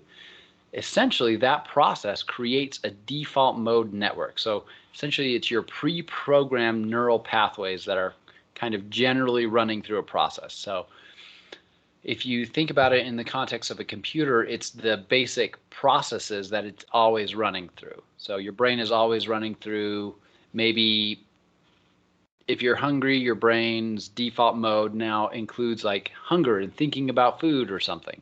But your default mode is that network of neurons that's always activating all the time, just in a continuous cycle. So, and that can lead to daydreaming connected to that network, connected to all those things. So here are some other examples from your book. I'm not actually going to read through all of them. Hopefully you either have or will be reading these sections in the book. But I also wanted them to be here in the slides, so as a study tool for later, you can see them. So no awareness is when you're unconscious, like knocked out or anesthetized.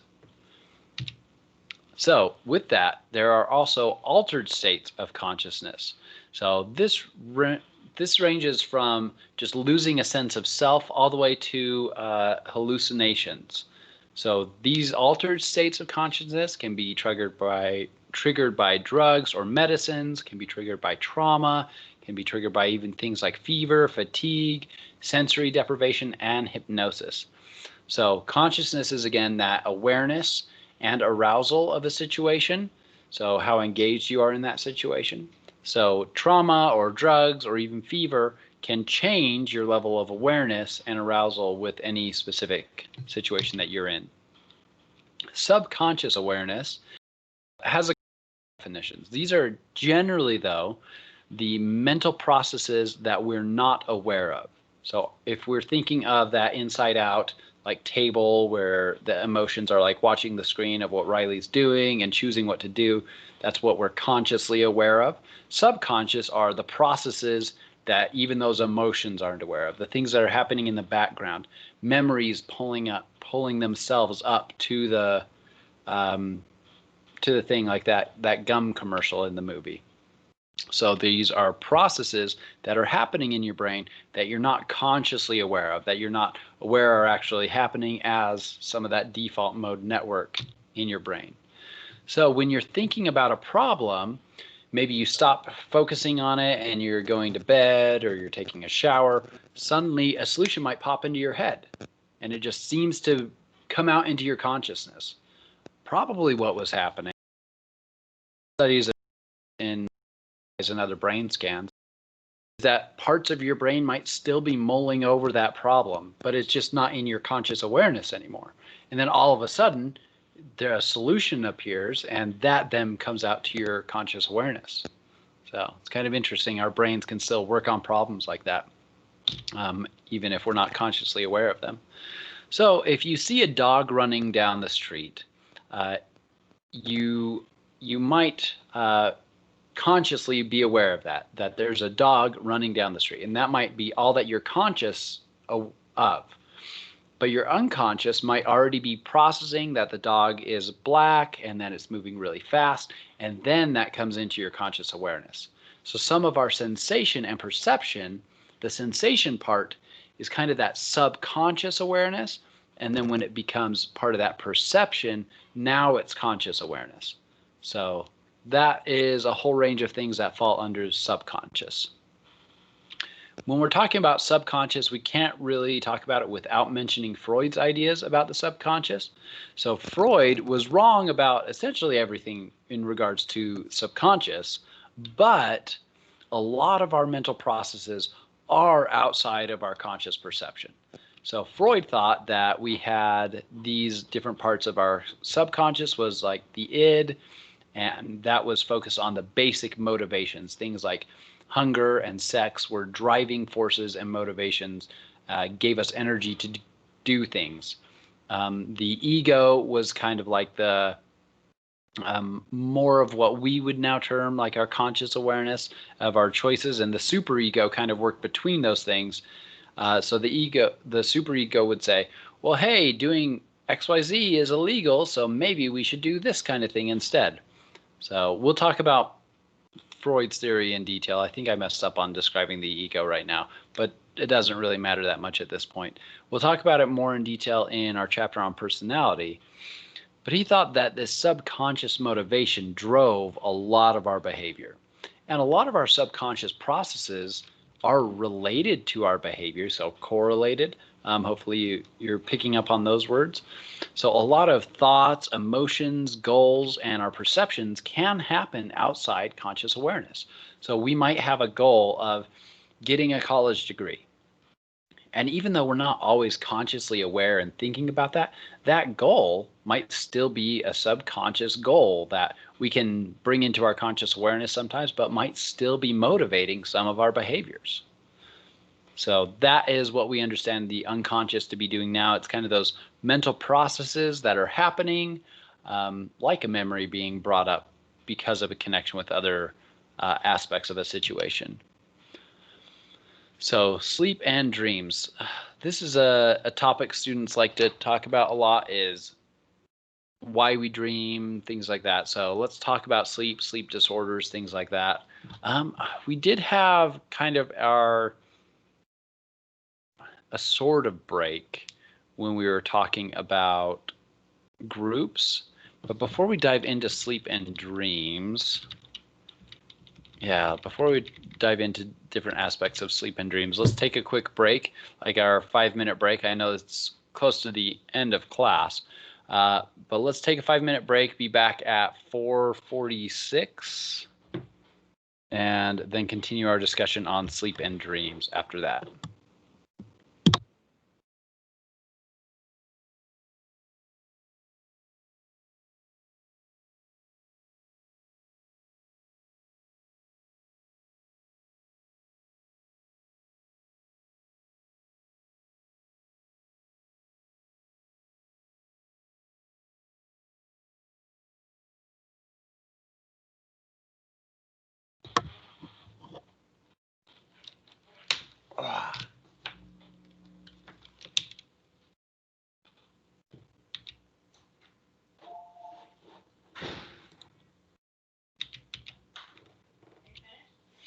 No.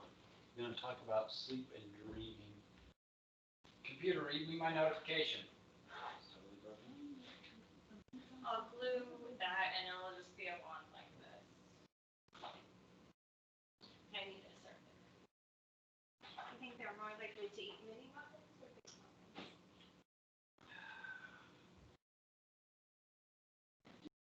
muffins. Last time Yes, but I'm doing different ones. I think as before. We're talking. Mini. So Chloe helped herself to a Pop-Tart. Again.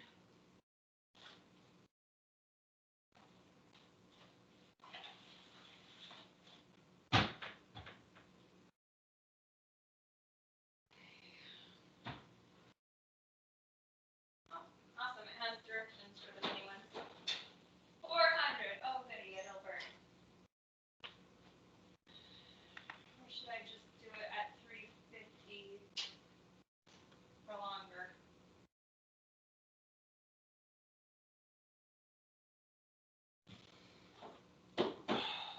350 for longer, I would say.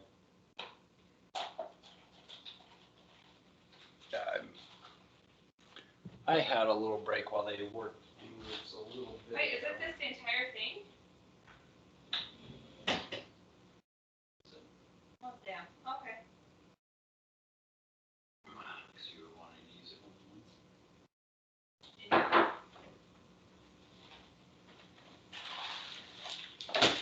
Okay then. Yeah.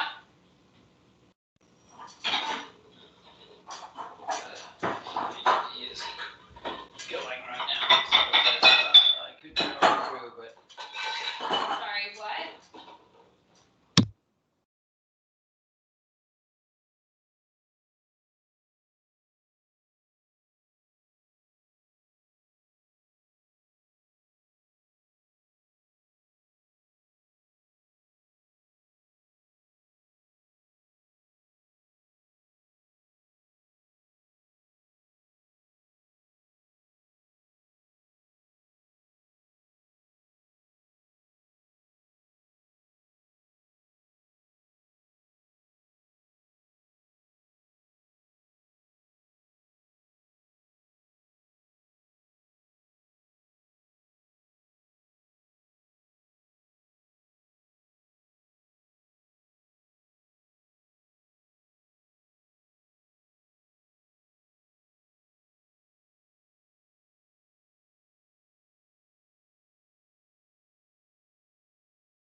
all right. So as we come back to the meeting for the last little bit of class today, I just went through some of the other teams, and there's a few students who weren't there during our first conversation of which groups they might want to be in. So go and double check groups area.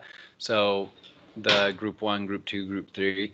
Check that before you log off the class for the night, because there's a couple students who do want to join some of the groups that we're talking earlier.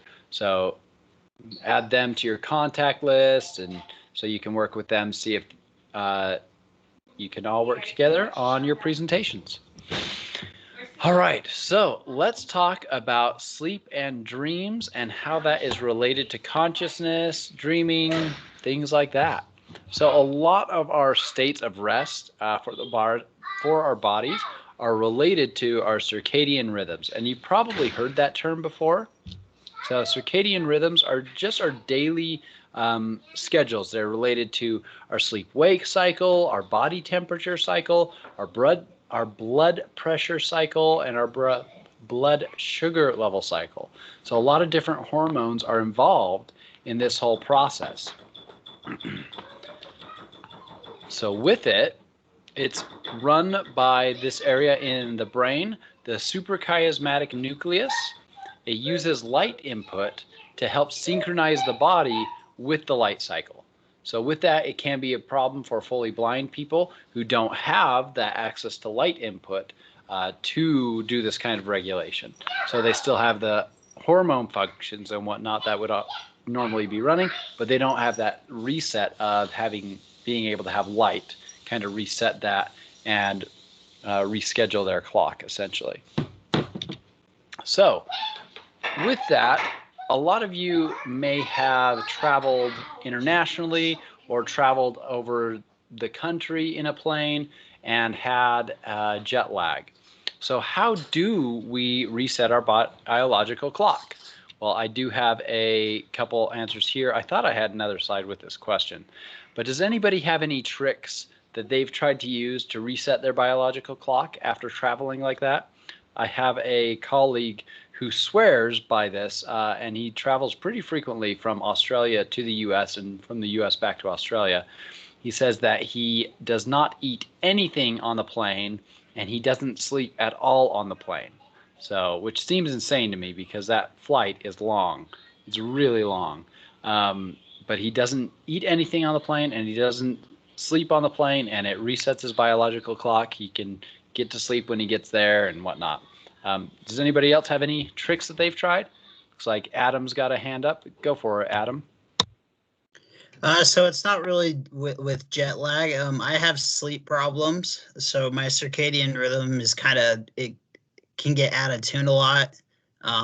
So sometimes, like, eventually, if like I'm staying up all night and then sleeping all day, eventually I'll push my way through the whole day after no sleep, and then go back to falling asleep at 9. Like, I have like a really rough day that day, but I try to get it back to my regular, how it should be, so that way I can go to work during the day. Yeah, that's a really great example, and sorry for that, for the sleep problems, because that does make a lot of things difficult. Oh, don't worry about it. But yeah, that's one thing that psychologists recommend for jet lag specifically is stay awake during the day and then go to sleep at the normal time you should be going to sleep in that next day. But yeah, that would make it really difficult if you've got to force yourself to stay up that whole time. So if you've stayed up all night, then stay up the next 14 or 16 hours would reset that clock. Another thing for jet lag specifically is to spend time outside during the day. So especially in daylight, getting the sunlight, that can be really helpful because then you're getting the hormones that are being sent to your body saying, hey, I should not be producing melatonin right now. I should produce other hormones. And then when it gets to night, taking melatonin supplements can help for jet lag. So when I flew to Spain, I took a red-eye flight, flew overnight, and got there in the morning. So it was like 8 a.m. or something. So the sun was just rising. And so that helped a lot because I was essentially there wandering around the city during the daytime in the sunlight. So it was kind of the same as Adam was talking about. I didn't really sleep much on the plane, so I stayed awake the whole day and then went to sleep at the normal time at night, well, the normal time there, and my biological clock was reset and I didn't have any jet lag from that, versus I've traveled from just New York to California and had jet lag from that, even though it's only a couple hours difference versus almost half of a world difference. So, yeah. So why do we sleep? So evolutionarily, from the evolutionary perspective, it may have kept humans from becoming prey or injuring themselves. So our ancestors may be hunkering down in caves or trees. It kept us more safe than us moving around. It might have kept us from injuring ourselves in the dark. So falling off a cliff, tripping on rocks, falling into a river, things like that. It does help us to conserve energy. So with that, it takes a lot of energy to run our brains. Our brains are pretty big. Even though the neurons themselves try to be really efficient with energy, it still takes a lot of energy for us to do a lot of our thinking and things that we do. So it might be safer also to forage for food in the daylight versus at night. Harder to see something like raspberries on a bush. With that, it might also be a restorative process. So it seems like it does restore, replenish, and rebuild different aspects of the brain and body.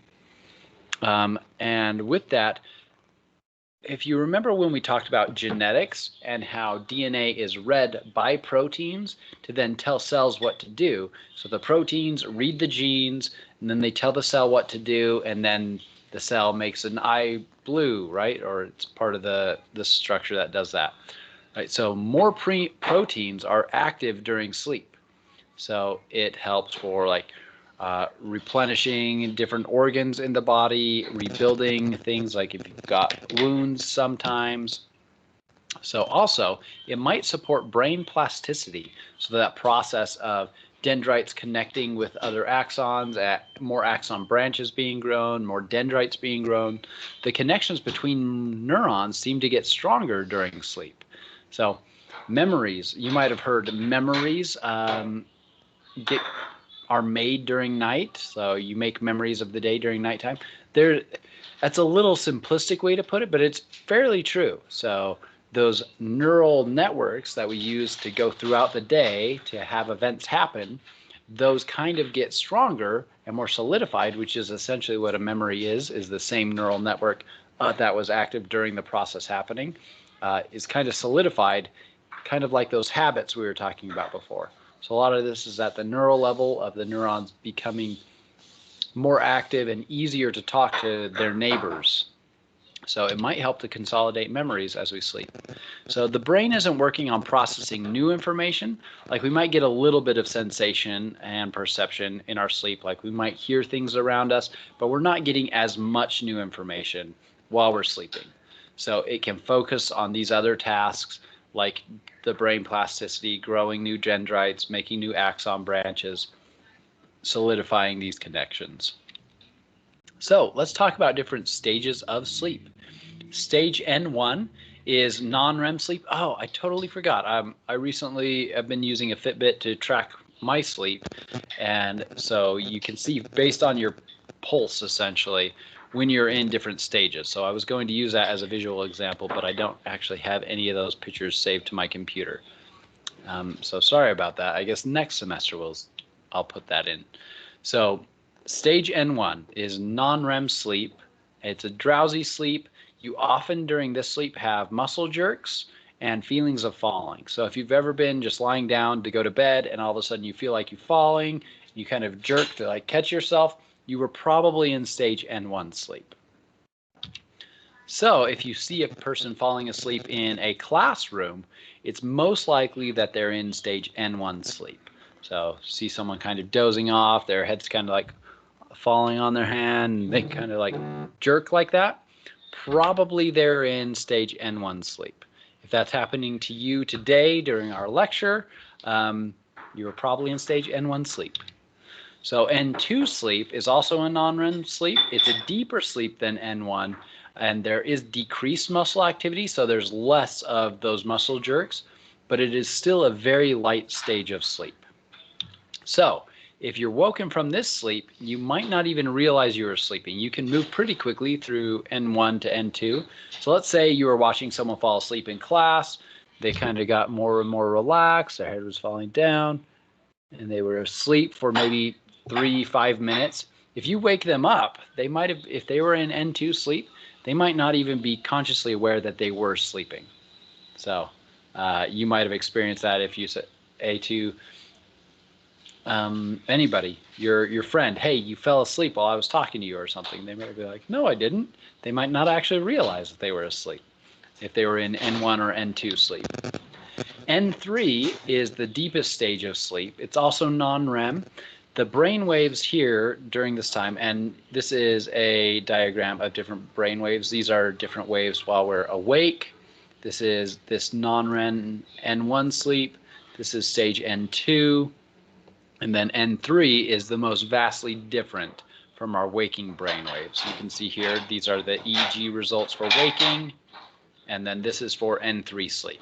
So the brain is doing a lot of different things than it does when we're waking or when we're awake.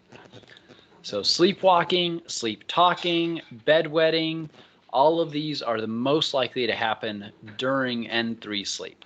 So if you wake up from N3 sleep, you're generally going to be really disoriented, really confused. So on the Fitbit app graph, it's like the furthest down sleep, the deepest sleep. If you have ever tried to take a nap in the afternoon and you're like, well, I have to do this in 40 minutes. So you set an alarm 40 minutes from now and you wake up. And when you wake up, you're like, oh my goodness, what year is it?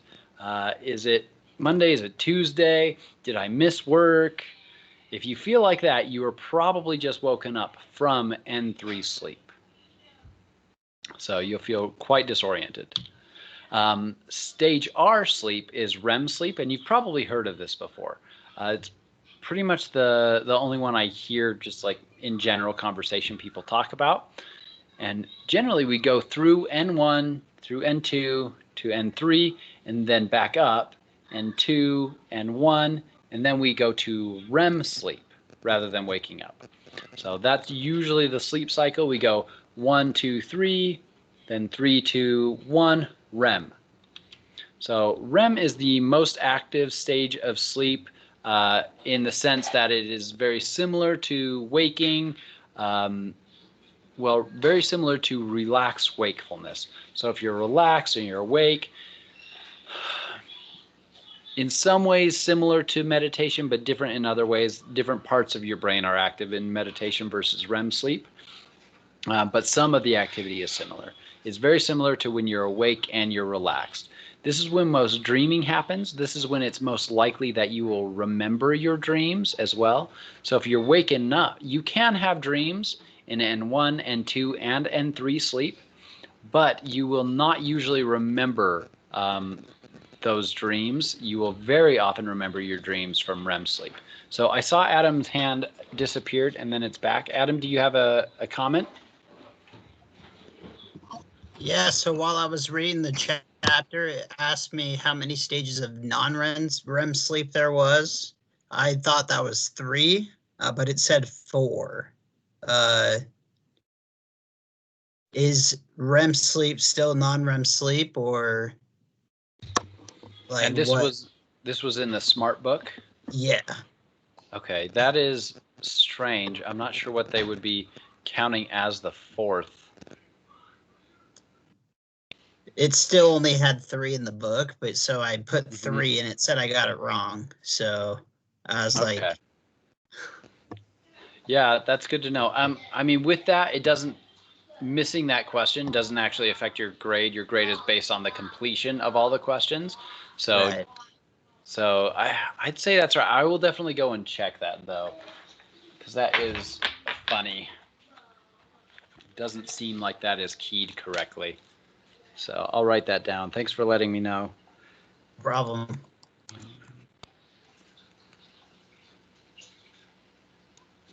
You want a tomato tonight, Chloe? What? I don't know. Okay, I need to know if I should wash it, so think about it. All right. Yeah, I will definitely check that. Thanks for making me aware of that.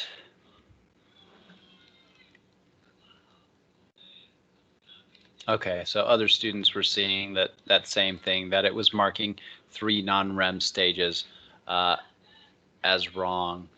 Yeah, I'll have to look and see what its explanation is for why, or if it's just miskeyed. That's one thing about the smart books. I can't actually change the keying, but again, your points are based on the completion, so I'll definitely check it out, but it won't actually hurt your grade to have that marked as wrong. So, but thanks for letting me know. I'll check it out. So N1 to N3, so here is an example. So you're awake, you're resting, you're going to N1 sleep, N2, N3, back to 2, back to 3, up to 2, 1, and then REM rather than waking. So this is a general average pattern of what you'll see in a person throughout the night. Basically, most sleep cycles last about 90 to 100 minutes, and it repeats several times during the night. And at the beginning of the night tends to be when we have our deepest sleep. So we're in N3 sleep the most near the beginning of a night or the beginning of a sleep session, and then N3 sleep less and less towards waking. So this is what you can get this kind of graph for your own sleep through a Fitbit. So this is what I wanted to show, but this works fine too. Basically, you'll see that you get into deep sleep longer at the beginning of the night and less towards the end. And then REM more and more as towards waking. So on average, we have about 60% light sleep, about 20% deep sleep, and about 20% REM sleep. So with that, if you wake up in the midst of this REM sleep, you'll probably remember the dream from that. If you have a dream here and here and here and then wake up, you probably will only remember this dream. So it's just how our brains work for that. So let's talk about some different sleep disorders. This can be really useful because some sleep disorders people don't realize that they have. So if any of these symptoms sound like something you might have or you might be wondering about, definitely talk to your doctor about it. I mean, here in our classroom discussion, I'm not qualified to diagnose these sleep disorders. 2, it would be difficult to do in this kind of case. Generally, well, we'll talk about some specific symptoms that you might see. So one is insomnia. So a lot of people think of insomnia as not being able to fall asleep, but it's actually just an inability to sleep that might also present as difficulty falling asleep, but also waking up a lot of times during the night or waking up too early. So my son, who seems to be consistently waking up at 5:30 in the morning, that might be down to insomnia. Maybe I should talk to his doctor about it. So sleeping pills can help with insomnia in the short term, but long term, the best thing for insomnia is establishing or doing your best to establish consistent sleep patterns.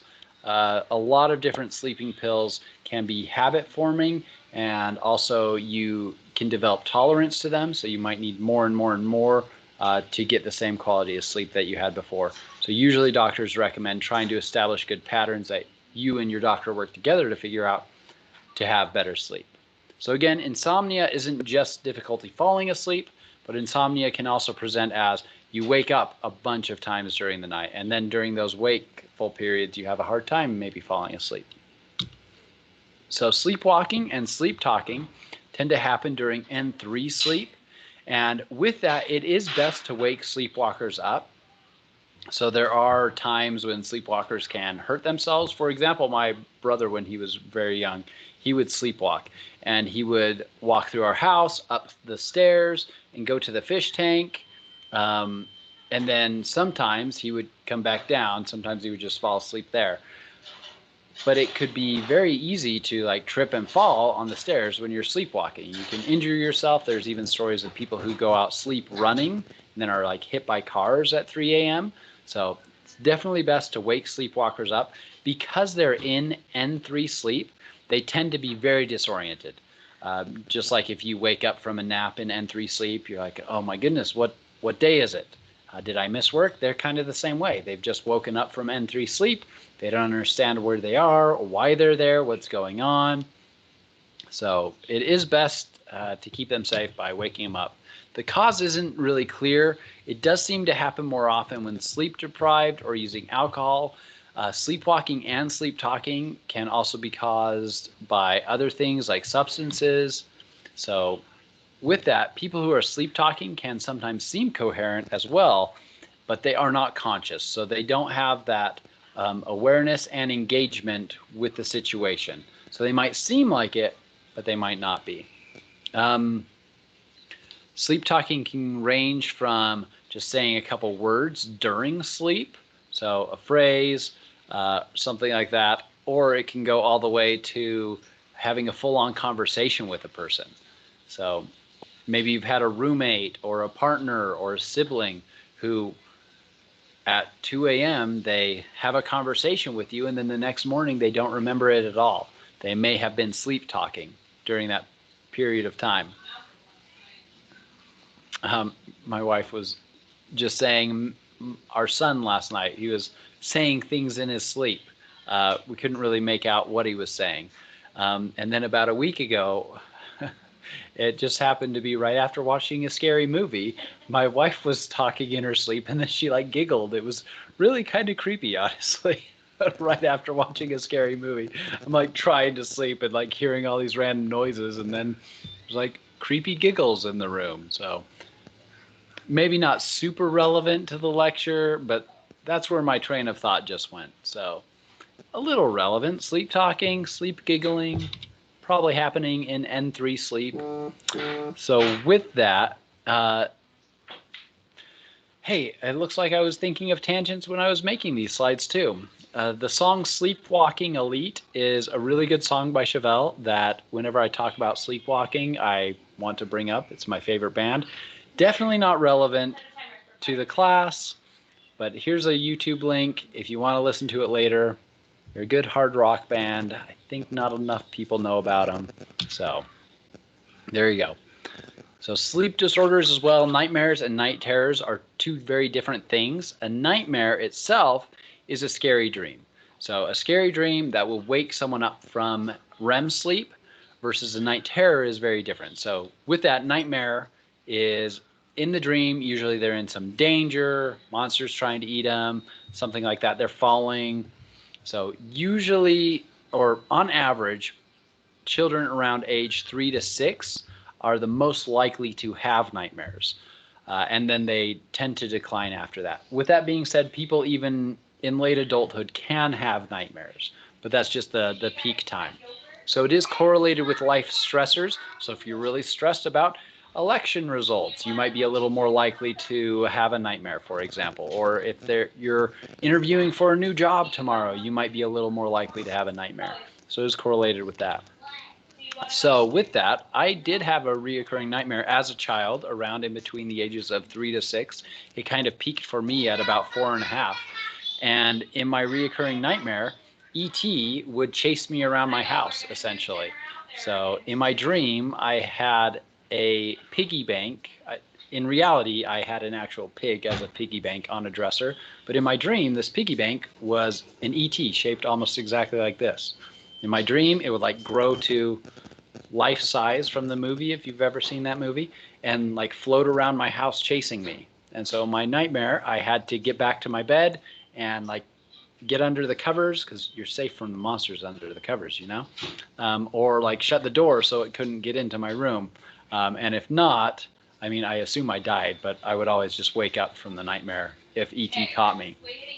So yeah, for me, that did peak at about age 4.5. And I still have even had that same reoccurring nightmare, I had it like a year or so ago. So it's still possible to have nightmares all through adulthood. But at about age 4.5, it was happening all like every other night or something.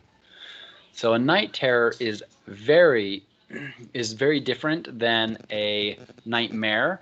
They can be correlated. So, but a night terror itself, let's define it and then talk about how they are related. I see a comment from Karina having nightmares and night terrors. So we'll talk about how they're related. But first, let's define night terrors. So night terror is a sudden waking from sleep combined with a really intense fear. So with that, you'll wake up with rapid heart rate, really fast breathing, maybe screaming, sweating. Night terrors tend to peak at about age 5 to 7, and they occur during slow wave non-REM sleep. So they're usually occurring in like stage N3 sleep. So a lot of these sleep disorders are happening during N3 sleep. So again, nightmare is waking up from a scary dream, or a scary dream that might then wake you up. A night terror, you kind of just suddenly wake up. You're from deep sleep and you just wake up. It's often caused by an underlying illness. So something like an infection, sleep apnea can cause it. Mental health conditions can make night terrors more likely. So a lot of different things can cause night terrors. As one example, my daughter, she was having a lot of night terrors, and we didn't know why, but we had a doctor's appointment coming up, like just a checkup, and we mentioned it to the doctor, like, what can we do? Because as like a parent with someone or a partner of someone who's having a night terror, you can't really wake them up very well. It doesn't seem like they're consciously aware of what's happening around them. They seem to be awake, but they might be screaming and sweating, have rapid heart rate, but you can't really calm them down. So as a parent or as a partner of someone who this is happening to, it can be kind of distressing and tough. You want to help them, but it doesn't seem like anything you're doing can help. So what we found, or what that doctor recommended, is to do some blood tests. And so what they found was she had an infection. I forget what the infection was now. But yeah, it was caused by that infection. She took some antibiotics, and 2 weeks later, no more night terrors. So it's an example of those night terrors caused by that underlying condition. Other sleep disorders can also be an underlying cause of night terrors. He would sleepwalk during his night terrors. Yeah, that's actually not too surprising, because sleepwalking and night terrors are often happening in N3 sleep. So PTSD can definitely cause night terrors, can definitely cause nightmares as well. So that's another example of one of those underlying mental health conditions that could cause that. So Karina, do you want to talk about the nightmares versus night terrors, and if you're experiencing them differently, or if they often happen together? Obviously, if it's something triggering to talk about, don't. But if you want to share, feel free.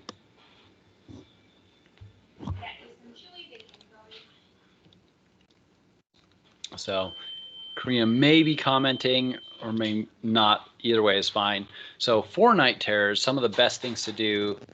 Yeah, no problem, Karina. I know it can be hard if your mic doesn't work to type out a long thing. So yeah, thank you for sharing. So nightmares and night terrors, especially if they're both being caused by the same underlying thing, can definitely be related to one another.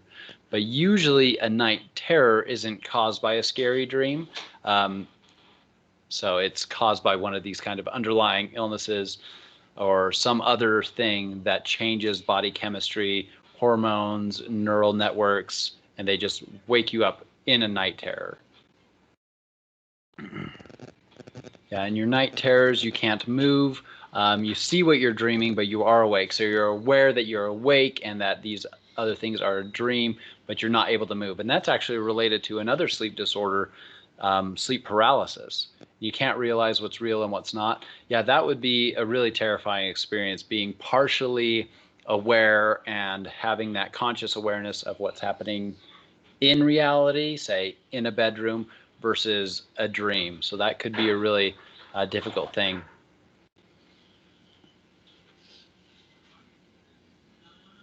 I have to. So you try to get woken up in that kind of situation. Yeah, and it can be really difficult to wake someone up from a night terror because they're still oftentimes, while they're having that night terror, they are oftentimes still in that stage N3 sleep. So it can be really difficult to wake up from, for sure. So thank you very much for sharing. And that does sound really tough and really stressful and uncomfortable to have that happen.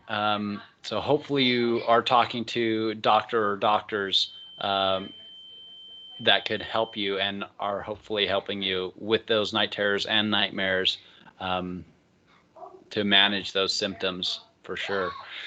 So one thing that can help is stress reduction. And if it is a pattern of someone waking up, so if your night terrors, for example, Karina, are happening at 3 every night, so if that's always when they happen, or they happen like in between like 3 and 3:30, waking someone up about 15 minutes before that time will generally prevent the night terror from happening that night. So if it happens multiple times per night, then I would probably talk to a doctor about if you should be trying to have an alarm multiple times, or if it would be better to try and get the better quality sleep and not having to wake up. But definitely talking for any of these sleep disorders, if any of these symptoms sound similar to something you experience, definitely talk to doctors to get proper testing to see if you do. Because then with proper knowledge, if you know you have any of these sleep disorders, you can help treat it, right? They happen usually if you're keeping a secret or stressed out about a problem.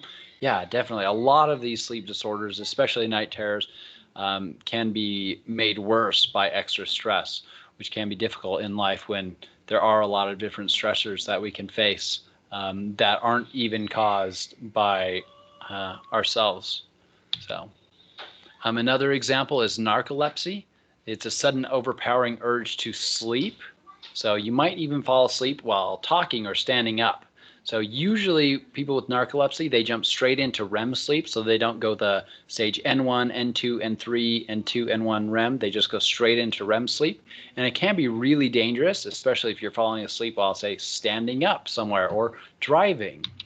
It's often triggered by extreme emotional reactions. So someone with narcolepsy probably wouldn't be a person that you might want to do a surprise party for, because that extreme emotional reaction might lead them to fall asleep right then.